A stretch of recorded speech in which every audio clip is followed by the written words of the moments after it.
and then just work like hell. I mean, you just have to put in, 80 to 100 hour weeks every week. Gosh.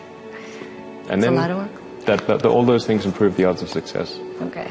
I mean, if other people are putting in 40-hour work weeks and you're putting in 100-hour work weeks, then even if you're doing the same thing, you know that in 1 year you will achieve what they achieve. You will achieve in 4 months what it takes them a year to achieve. I'd say the number one common thread of anybody that I work with is successful financial, athletes, people in politics, it's hunger. You and I both know intelligence is a pretty damn valuable tool, but there are a lot of very smart people who can't fight their way out of a paper bag. And then when you find somebody who has that hunger, the hunger that doesn't go away, that hunger to be more, to do more, to give more, that hunger that never ends, that's how you get these people that are the best in the world at whatever they do. And so if you can, I think everybody has that hunger, but for some people it's been asleep for a long time because they're afraid. They're afraid that I'm going to get hungry, I'm going to try, I'm going to fail. And so it's human nature to protect yourself from the fear by just lowering your expectations. But one of the things I've learned is you get what you tolerate. You get what you tolerate in yourself, you get what you tolerate in your life, and sooner or later we sometimes hit a point where we say, not another day, not another hour, this is done. I'm not walking this way, I'm not talking this way, I'm not living this way, I'm not going to be in this relationship anymore, I'm going to change it. And when people do that, that's the beginning of a breakthrough. Help to create a different vision for myself. Some of you are already doing it right now. I'm saying this is a time more than ever that you want to begin to inoculate yourself with positive words, coming to conventions, showing up on meetings, being on the calls, to make yourself unstoppable, to get out of your mind the polluting negative thoughts that's causing most people to go through life being stuck because they're volunteer victims. Somebody said that many people die at age 25 and don't get buried until they're 65 because they got so much garbage in their minds. You are here because you've got a clear vision of what you want and where you're going. Give yourselves a round of applause. Come on, bring your energy level up. Yes. Yes. You want more. You want more. You're different. You're different than everybody else.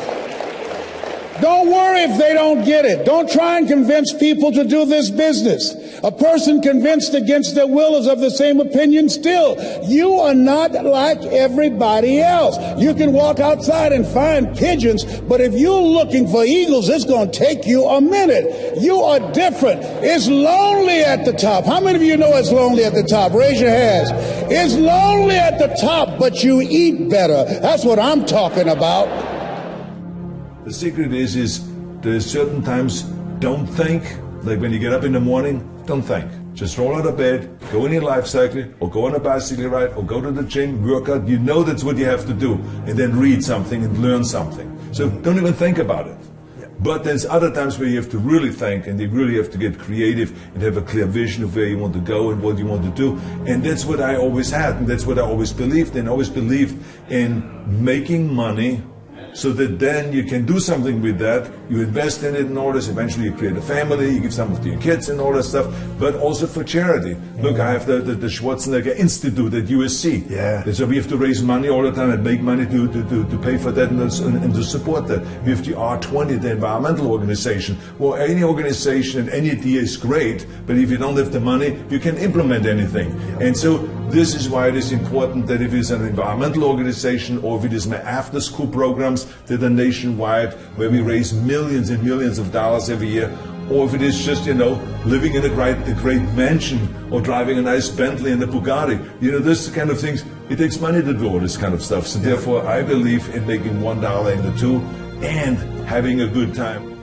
I mean, the reality is, reading a book or going to a conference or having a great conversation where you get this golden information, that's all fantastic. But what makes mastery is execution on the ideas, not the ideas. And so no idea works unless you're willing to roll up your sleeves, do the practice, invest the time, put in the effort, do the work. I think we've all observed a lot of people who they love reading the books, they love showing up at the courses, they do all the online training, and nothing ever changes. And they say, well, you know, I don't know why it doesn't change, why my life doesn't change, why my thinking doesn't change, why my performance doesn't change, why my relationships don't change.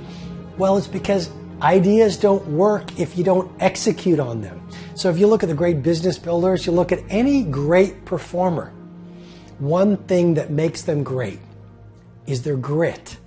One thing that makes them great is their hunger to practice. One thing that makes them great is they are willing to sacrifice. I mean, yes, they're passionate, but did you know the root of the word passion is suffering? You've got to be willing to suffer for your vision. You've got to be willing to suffer to reach BIW, best in world. You've got to be willing to suffer the ridicule and laughter of your critics and your cynics to get to a place called world class.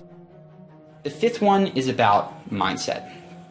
And the mindset shift is to appreciation. Because the truth is, oftentimes, everything while we're trying to get, we're focused on what we don't have. And if you can shift your mindset simply from not focusing on what I lack, but what I have, and shift it from not focusing on the bottom of that ladder, the stuff, but to the connection and the growth, that is the shift that will lead to the most lasting happiness. We have access to this at all times of our life. Even in the annoying moments when we're standing in line and it's 20 minutes to get out of the food store, you can focus on the fact that you're 20 minutes late. What you don't have is your time.